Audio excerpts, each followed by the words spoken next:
Enw I yw Luke Riddiford a enw fy cwmni yw Ridramps. Mae gen I garreg sydd yn rhoi siawns I pobl gweithio ar ceir eu hunain os y modd neu eisiau gan nhw.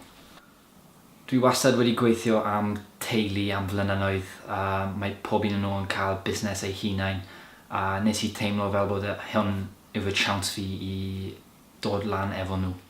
Y challenge mwyaf fi oedd y oedran. Oedd ni'n ifanc yn dechrau hyn ac roedd neb yn cymryd fi'n serious. Roedd hwnna'n problem mawr I fi. Mae wedi cymryd 4 blynedd I fi bod lle fi yn heddiw.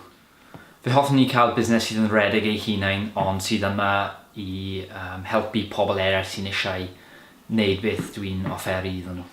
Mae'n galed. Cymerwch eich amser, ysgrifennu popeth lawr a paid rhedeg mewn iddo fe, bod yn sensible ac cymerwch eich amser. Oedd gen I eisiau I gweithio ar car fy hunain ond oedd neb yn rhoi hwnna I fi. Nes I rownd y garej lleolol a roedd pob un yn gweud na, mae angen insurance I wneud hyn, mae angen insurance I wneud hwnna. So nes I edrych mewn iddo fe a gweld bod dim byd o gwmpas, really. So dyna beth nes I a agor un fy hunain.